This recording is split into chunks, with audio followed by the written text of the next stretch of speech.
नमस्कार. हसा, जरूर हसा, पण स्थिती व परिस्थितीचे भान ठेवा. हा विषय आपण पाहत आहोत. या विषयाचे सविस्तर विश्लेषण करत आहोत. हसा, जरूर हसा, पण स्थिती परिस्थितीचे भान ठेवा. आपण कुठं आहोत, आपण कोण्या ठिकाणी आहोत, कसली वेळ आहे, कसली परिस्थिती आहे, परिस्थिती काय आहे, स्थिती काय आहे, वेळ कोणती आहे, याचं भान ठेवून हसलं पाहिजे. कुठेही या केव्हाही हसणे म्हणजे ते हसणं ठरत नाही, तो एक मूर्खपणा ठरतो. म्हणून कुठेही हसू नये, केव्हाही हसू नये. हसणं हे शरीरासाठी चांगलं आहे. हसल्यामुळे आपले स्नायू बळकट राहतात. हसल्यामुळे आपले स्नायू चांगले राहतात, आपलं शरीर चांगलं राहतं, आपलं मन सुंदर राहतं, आपलं मन प्रसन्न राहतं. म्हणून हसणे शरीरासाठी चांगलं आहे. नाराज राहू नये, निराश राहू नये. नाराज निराश राहू नये, दुःखी राहू नये, सतत विचारामध्ये राहू नये. तर प्रसन्न मन ठेवलं पाहिजे, आनंदी राहिलं पाहिजे, प्रसन्न राहिलं पाहिजे, चांगलं राहिलं पाहिजे, हसत खेळत जीवन जगलं पाहिजे, सुंदर राहिलं पाहिजे. परंतु कुठेही हसू नये, केव्हाही हसू नये. स्थिती परिस्थिती पाहूनच हसलं पाहिजे. कुठेही हसणं खिदळणं म्हणजे ते शहाणपण ठरत नाही, तर तो मूर्खपणा ठरतो. म्हणून कुठेही हसू नये. कधी कधी सिरियस राहिलं पाहिजे, कधी कधी सिरियस घेतलं पाहिजे, चांगलं वागलं पाहिजे, व्यवस्थितपणा ठेवला पाहिजे, पद्धतशीरपणा ठेवला पाहिजे. हसण्यात सुद्धा पद्धतशीरपणा असतो, व्यवस्थितपणा असतो.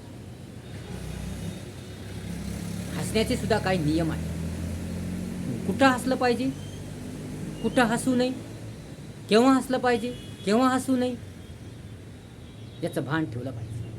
म्हणून परिस्थिती आणि स्थिती याचं भान ठेवलं पाहिजे. समजा आपण एका ठिकाणी आहोत, तिथं एक गांभीर्यपणा चालू आहे, म्हणजे एक गांभीर्याची स्थिती आहे, परिस्थिती आहे, एक गंभीर अशी स्थिती आहे, परिस्थिती आहे. एखादी दुःखाची वेळ आहे, या दुःखाचा प्रसंग आहे. त्या ठिकाणी जर आपण हसलो तर ते आपण हसणं ठरतं का? नाही. ते आपला एक मूर्खपणा ठरतो, तो आपला एक बेखूपणा ठरतो, तो आपला एक नालायकपणा ठरतो. म्हणून जिथे दुःखाची स्थिती आहे, दुःखाची परिस्थिती आहे, जिथे सिरियस आहे बाब, जिथे गंभीर बाब आहे, अशा ठिकाणी हसू नये. अशा ठिकाणी व्यवस्थित वागलं पाहिजे, परिस्थिती वागलं पाहिजे. म्हणून केव्हाही कुठेही हसणं म्हणजे हसणं ठरत नाही, तो एक मूर्खपणा ठरतो. हे लक्षात ठेवलं पाहिजे. विद्यार्थ्यांनी सुद्धा कुठेही हसू नये, कुठेही हसू खिदळू नये. हसणं चांगलं आहे म्हणून कुठेही हसू नये. कोणी हसा म्हटल्यानं हसत खेळत जीवन जगा म्हटल्यानं, हसत खेळत अभ्यास करा म्हटल्यानं कुठेही हसू नये. व्यवस्थितपणा ठेवला पाहिजे, पद्धतशीरपणा ठेवला पाहिजे. समजा वर्गामध्ये सर शिकवत आहे, पिरियड चालू आहे, महत्त्वाचा विषय आहे आणि शिक्षक शिकवत आहे, अशा ठिकाणी हसणं म्हणजे मूर्खपणा ठरतो, बेखूपणा ठरतो. म्हणून हसावं पण स्थिती परिस्थितीचं भान ठेवावं. म्हणून विद्यार्थी असो, कोणीही असो, त्याने स्थिती परिस्थितीचं भान ठेवलं पाहिजे, व्यवस्थित पद्धतशीर वागलं पाहिजे. विद्यार्थ्यांना जर वर्ग चालू असताना, या शिक्षक शिकवत असताना जर हसला, जर विद्यार्थी हसले, टाईमपास केला, तर त्या लक्षात काय बसणार? शिक्षकांनी काय शिकवलं, शिक्षकांनी कोणता विषय शिकवला, कोणता मुद्दा शिकवला, कोणता धडा शिकवला, या कोणता विषय शिकवला, गणित शिकवलं, या इतिहास शिकवला, या इंग्रजी शिकवलं, या केमिस्ट्री शिकवली, या बायोलॉजी शिकवली, या कोणता विषय शिकवला, हे लक्षात कसं राहणार, हे कसं ध्यानात राहणार, काय शिकवले कसं लक्षात राहणार.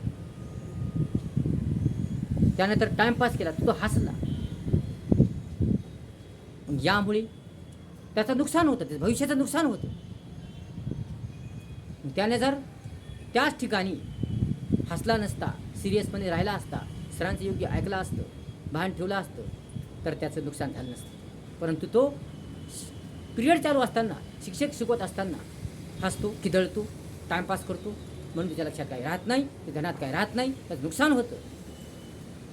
नुकसान होतं, तो मूर्खपणा करतो, बेकूफपणा करतो, पण त्याच्या लक्षात काही राहत नाही, ध्यानात काही राहत नाही, त्याचं नुकसान होतं, त्याचं भविष्यात नुकसान होतं आणि त्याच्याचबरोबर दुसऱ्याचंही नुकसान होतं.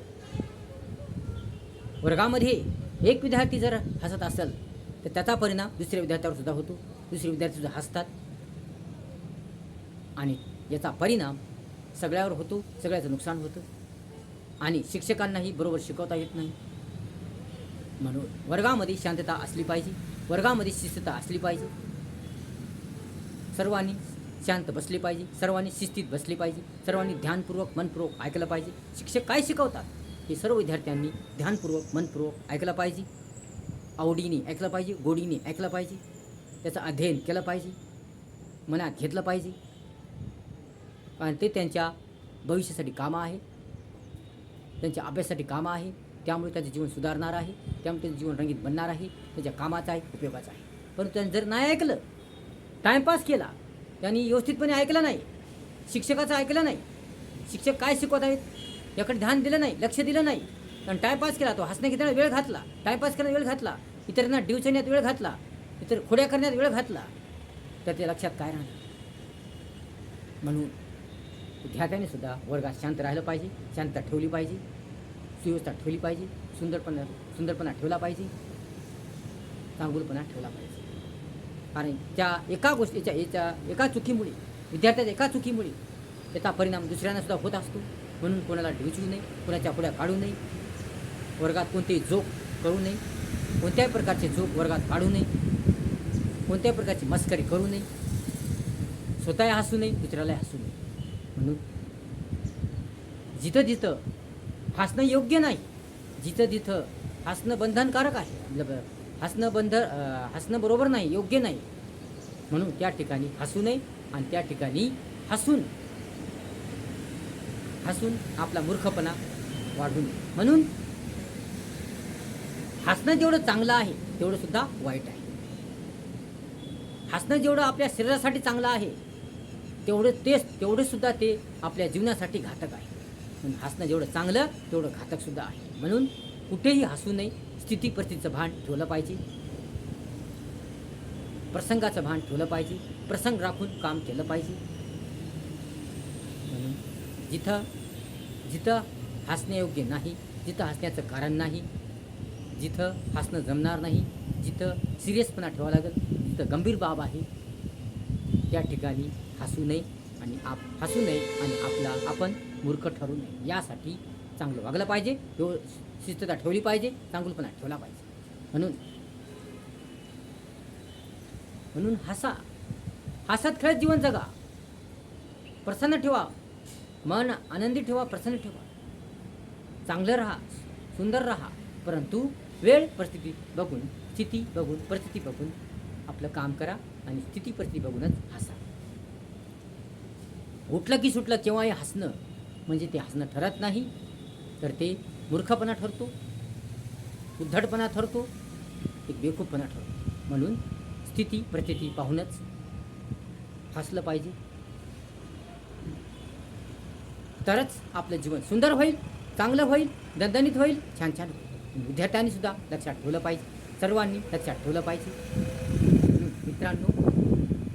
मित्रांनो, विद्यार्थ्यांनो, जनांनो, रत्नांनो, अलंकारांनो, स्थिती परिस्थिती बघूनच, स्थिती परिस्थितीचं भान ठेवूनच, प्रसंगाचं भान ठेवूनच, पुढच्या गोष्टी लक्षात ठेवूनच काम केलं पाहिजे.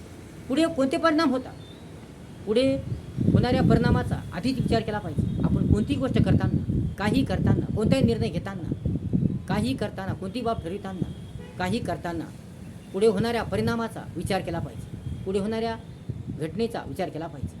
म्हणून विचार करून वागला पाहिजे, विचारपूर्वक वागला पाहिजे, काळजीपूर्वक वागला पाहिजे, सावधानपूर्वक वागला पाहिजे, सावधानता ठेवली पाहिजे, सतर्कता ठेवली पाहिजे.